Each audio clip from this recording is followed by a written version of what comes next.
এবার মুসা বলছে, আল্লাহ আমি একজন মানুষ, এত বিশাল মানুষের ভিতরে আমি যদি ঘোষণা দেই, আমার ঘোষণা কি সবাই শুনবে? বলছে, শোনানোর দায়িত্ব আমার, তুমি শুধু মুখ থেকে জবানটা বের করে দাও। সুবহানাল্লাহ। এবার মুসা আলাইহিস সালাম ঘোষণা করে দিলেন, হে বনি ইসরাইলবাসী, শুনো শুনো, তোমাদের এতগুলা মানুষের ভিতরে এই একজন বান্দা আছে যে একটানা 40 বছর পর্যন্ত নাফরমানি করেছে, যে একটানা 40 বছর পর্যন্ত নাফরমানি করেছে, পাপ করেছে, নিজের আত্মাকে নষ্ট করে দিয়েছে। ওই যুবকের জন্য দোয়া কবুল হয় নাই। জোরে বলেন নাউজুবিল্লাহ। আমরা কত মানুষ আছি, সপ্তাহ শেষ, মাস শেষ চলে যায়, নামাজ পড়ি না, আছে না বাবা? চিন্তা করে দেখেন, এটা শিখার বিষয়। বনি ইসরায়েলের এক যুবক 40 বছর ইবাদত করে না, এই জন্য আল্লাহর পয়গাম্বর দোয়া করছে, আল্লাহ আমাদেরকে মাফ করে দাও। আল্লাহ বলেন, ওই যুবক যখন না উঠবে ততক্ষণ পর্যন্ত আমি তোমার দোয়া কবুল করতে পারবো।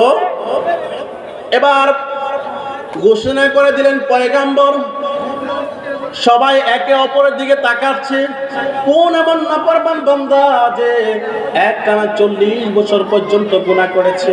হায় হায়, সবাই খুঁজতেছে কি এই লোক। একজন আরেকজনের দিকে তাকাচ্ছে, একজন আরেকজনকে দেখতেছে, এক ভাই আরেক ভাই দিকে দেখাচ্ছে, সবাই সবার দিকে দেখতেছে। 70,000 বনি ইসরাইল সামনে একে অপরের দিকে লক্ষ্য করতেছে, একজন আরেকজনকে দেখতেছে সবাই। আর যে নাফরমান বান্দা, সে তো বুঝতে পারছে, সে মাথাটা নিচু করে দিয়েছে, মাথাটা নিচু করে দিয়ে জিন্দেগির গুনার কথা ভাবতেছে, হায় আমি 40 বছর গুনাহ করলাম, আমি 40 বছর জিনা করলাম, 40 বছর পাপ করলাম।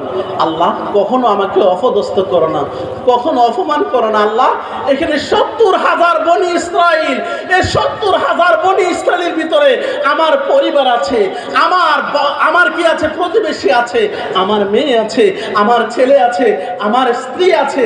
রব্বি কারীম, ও মালিক আল্লাহ, আমি যদি আজকে দাঁড়িয়ে যাই তাহলে সবাই বলবে, এই সেই যুবক যে 40 বছর পর্যন্ত নাফরমানি করেছে, এই সেই যুবক 40 বছর পর্যন্ত আল্লাহর ইবাদত থেকে বেকুল ছিল, 40 বছর পর্যন্ত গুনাহ থেকে দূরে সরেছিল, গুনাহ করেছে, নাফরমানি করেছে, জিনা করেছে। আল্লাহ আমার সন্তানের সামনে আমাকে অপমান করো না, আমার পরিবারের সামনে আমাকে অপমান করো না, আমার প্রতিবেশীর সামনে আমাকে অপমান করো না। আল্লাহ আমাকে তুমি মাফ করে দেও না। তার জিন্দেগির গুনার কথা স্মরণ করে মাথায় একটা চাদর দিলেন, চাদরটা দিয়ে মুখটা ডেকে দিলেন, নিচের দিকে তাকিয়ে আছে, নিজের গুনার জন্য অনুতপ্ত হচ্ছে। হায় হায়, আমি কি করলাম, আজকে সবার সামনে লজ্জা পেয়ে যাব।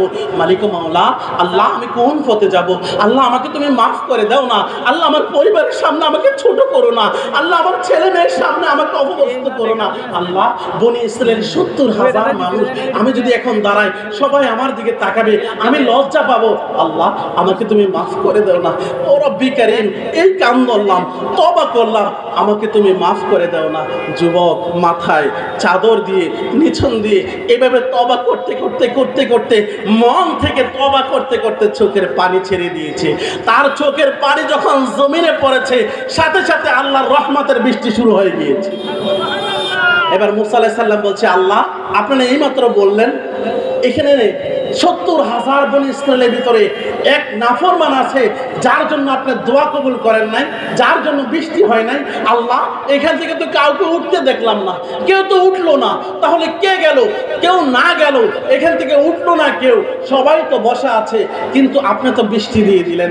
এবার আল্লাহ ডেকে বলছে, ও মুসা শোনো শোনো, আমার যে বান্দা 70 বছর 40 বছর আমার সাথে নাফরমানি করেছে, আমার যে বান্দা 40 বছর আমার গুনাহ করেছে, পাপ করেছে, পাপাচার লিপ্ত ছিল, আমাকে ভুলে গেছে, এখন সে এইভাবে কান্না করেছে, এইভাবে কান্না করেছে, আমার কাছে অনুতপ্ত হয়েছে, সে অনুতপ্ত হয়ে আমার কাছে তওবা করেছে, আমি মালিকের সাথে বান্দার সাথে সম্পর্কটা ঠিক করে নিয়েছি।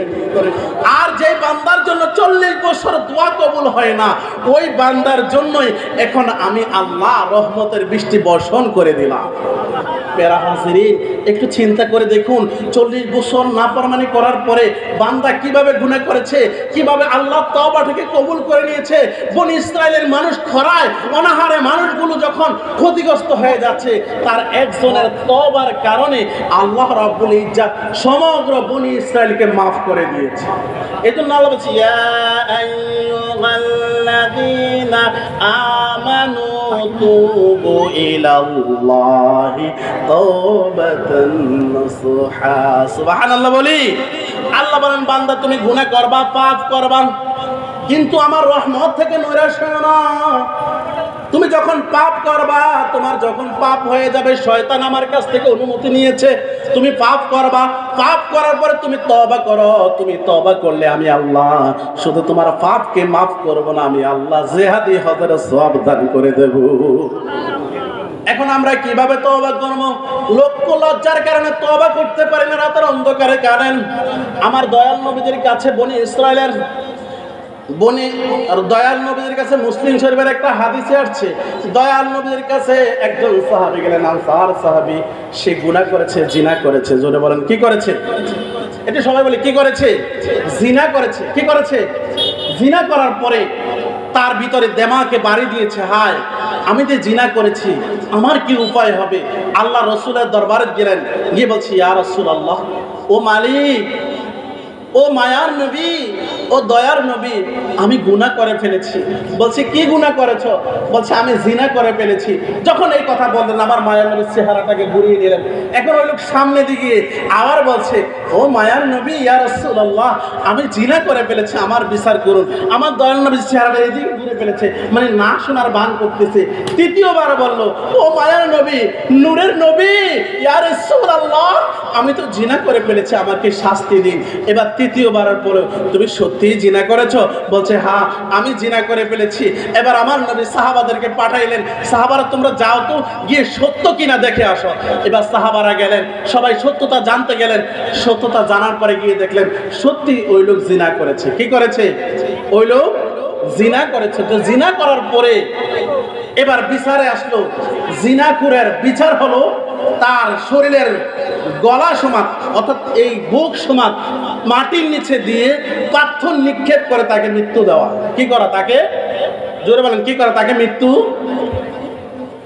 এবার ইসলামী নিয়ম অনুযায়ী আমার মায়ার নবী ঘোষণা দিয়ে দিলেন, সাহাবারা তোমরা গর্ত করো, এই আনসারী সাহাবীকে তোমরা কি করো? গর্তের ভিতরে দাঁড় করিয়ে দাও, আর দূর থেকে পাথর নিক্ষেপ করো। যখন দূর থেকে সবাই পাথর নিক্ষেপ করতেছিল, ওই লোক পাথরের আঘাত খাইতে খাইতে, রক্ত ঝরতে ঝরতে ওই লোকটা মৃত্যুর স্বাদ গ্রহণ করে নেন। বলেন ইন্না লিল্লাহি ওয়া ইন্না ইলাইহি রাজিউন। যখন আনসার সাহাবী যখন মৃত্যুবরণ করলেন, তখন রাসূল সাল্লাল্লাহু আলাইহি সাল্লাম এর এক সাহাবী ছিলেন, পাথর নিক্ষেপ করতে গিয়ে কিছু রক্ত তার শরীর মোবারকে পড়েছে। কোথায় পড়েছে? শরীর মোবারকে পড়েছে। সে ভাবছে হায় হায় হায় রে, কি নাফরমানি রক্ত আমার শরীরে গেল। আল্লাহ রাসূল বলছে, সাহাবী তুমি এটা কি বললা? আমার বান্দা, আমার উম্মত গুনাহ করেছে, সে চেয়েছে পরকালে যাতে লজ্জা না পায়, দুনিয়ার জমিনে আমার কাছে আসছে, লোক লজ্জাকে বাদ দিয়ে আমার রাসূলের কাছে তওবা করার জন্য আসছে, বিচার চাইতে আসছে। তুমি তো জানো না আমি বিচার করেছি। তোমরা যখন পাথরগুলো নিক্ষেপ করতেছিল আর রক্তগুলো যখন জমিনে পড়তেছিল, আমি দেখেছি আমার আল্লাহ তার গুনাহগুলোকে রক্তের সাথে সাথে মাফ করে দিচ্ছে। তুমি বলছো আমার এই বান্দা, আমার এই উম্মত পাপ করেছে, অন্যায় করেছে। হ্যাঁ, সে পাপ করেছে, তওবা করেছে, আবার সে ফিরে আসার চেষ্টা করেছে। আমি রাসূলের কাছে এসেছি, ইয়া রাসূলুল্লাহ, কাল কিয়ামতের ময়দানে এই লজ্জা আমরা সহ্য করতে পারবো না, আমাকে আপনি দুনিয়াতে শাস্তি দিয়ে দিন। জাহান্নামের আগুন মাবুদ সইতে পারবো না, দুনিয়াতে না কান্দায়া আখেরে কান্দায় না। আমরা তো দুনিয়া ভুলে গেছি, দুনিয়া পেয়ে পরকাল ভুলে গেছি, ঠিক না? কত ভাই যুবক মৃত্যুর কথা ভুলে গেছে। আল্লাহ বলছে তোমাদের কি হয়ে গেল? আফালা ইয়ালামু ইযা বু'সিরা মা ফিল কুবুর। তোমাদের কি হয়ে গেল? তোমরা মৃত্যুকে ভুলে গেলা। তোমাদের কি হয়ে গেল? তোমরা পরকালকে ভুলে গেলা। তোমাদের কি হয়ে গেল? তোমরা তোমাদের পরকালকে ভুলে গেলা, তোমাদের কবরের কথা একেবারে ভুলে গেলা, তোমরা যে মৃত্যুবরণ করবা এই কথা কি তোমাদের দেমাকে নেই? তোমরা যে দুনিয়া থেকে বিদায় নিতে হবে এই কথা কি তোমাদের দেমাকে নেই? আসলে প্রকৃতপক্ষে যুবক, চিন্তা করে দেখো, আজকে আমি রাস্তার পাশে যখন হাঁটি, বয়ে অনেকে আমার সামনে আসে না, আবার অনেকে আছে বয়ে আমাকে সালাম দেয়, আছে কি না? চিন্তা করে দেখেন, আপনি আজকে যুবক আছেন, কালকে বৃদ্ধ হয়ে যাইবেন, তারপরের দিন আপনি মৃত্যুবরণ করবেন, দুনিয়ার অহংকারী এইখানেই শেষ। আপনাকে যখন কবরে রেখে আসবে, তখন আমার মায়ার নবী ছাড়া আপনাদের কাছে জানার বিষয়, কবরে কি আর কেউ থাকবে? জোরে বলেন, থাকবে? কবরে আর কেউ থাকবে না। এই জন্য আমাদের উচিত কবরের সম্বল সংগ্রহ করা। আজকের এই মিলাদুন নবীর মাহফিল, মিলাদুন নবীর মাহফিলের ফজিলত কি জানেন? রাসূল সাল্লাল্লাহু আলাইহি সাল্লাম যে দুনিয়ার জমিনে আসছিলেন, আসার পরে রাসূলের চাচা আবু তালেব এর একটা দাসী ছিলেন, নাম ছিল সুমাইয়া। কি নাম ছিল? তো উনি যখন আসছে, রাসূল যখন দুনিয়ার জমিনে আসছে, আসার পরে দাসী গিয়ে সর্বপ্রথম চাচাকে খবর দিয়েছিল আপনার ভাতিজা হয়েছে। আর এই খুশিতে হাতের ইশারা দিয়ে আবুল আহাব তাকে মাফ করে দিয়েছেন। এই আবুল আহাব যে তাকে এই আঙ্গুলের ইশারা দিয়ে মাফ করে দিয়েছেন, যখন সে দুনিয়ার জমিন থেকে বিদায় নিয়ে চলে যায়, ওনার এক বংশধর স্বপ্নে দেখছেন, আব্বাস রাদিয়াল্লাহু তাআলা আনহু বলেন, তাকে জিজ্ঞাসা করা হলো, কবরে আপনার কি হালাত হচ্ছে, কবরে আপনার কি হচ্ছে, আপনার কি অবস্থায় আপনি আছেন? তাকে যখন জিজ্ঞাসা করা হলো, তখন সে বলছে আমি কবরে ভালো নেই, আমার কবরে আযাব হচ্ছে। তবে হ্যাঁ, সপ্তাহের ভিতরে একটা দিন আছে, যেই দিনটাতে আল্লাহ আমাকে কবরের নিয়ামত দান করে থাকে। বলছে এই দিনটা কোন দিন? বলছে সপ্তাহের সোমবারের দিন আমার কবরে আল্লাহ তাআলার পক্ষ থেকে রহমত আসে। বলছে সেই রহমত যখন আসে, সেই নিয়ামত যখন আসে, আমি এই নিয়ামত পেয়ে পুরো সপ্তাহের আযাবের কথা ভুলে যাই।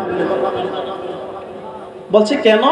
বলছে যেদিন আমার ভাতিজা মুহাম্মদ দুনিয়ার জমিনে আগমন করেছে, ওই দিনকে আমি আমার দাসীকে, আমার ভাতিজা দুনিয়ার জমিনে আগমন করেছে, খুশি হয়ে আমার হাতের ইশারা দিয়ে আমার দাসীকে মাফ করে দিয়েছিলাম। এই জন্য আল্লাহ খুশি হয়ে আমাকে আজকের দিনে মাফ করে দিয়েছে। সোমবারের দিনে আল্লাহ আমাকে নিয়ামত দান করে থাকে, সেই নিয়ামতের কারণে আমি সপ্তাহের দুঃখ কষ্ট ভুলে যাই। প্যারা হাজিরিন, আজকে সেই দয়াল নবীজির আগমনের মাহফিল। কি বলেন? জোরে কার মাহফিল? আমার দয়াল নবীজির দুনিয়ার জমিনে যে শুভ আগমন করেছে, সেই আগমন উপলক্ষে আজকের এই মাহফিল। আমরা যারা মাহফিলে উপস্থিত হয়েছি, আমরা যারা অংশগ্রহণ করেছি, আমরা কি খুশি না বেজার? জোরে বলেন, খুশি না বেজার?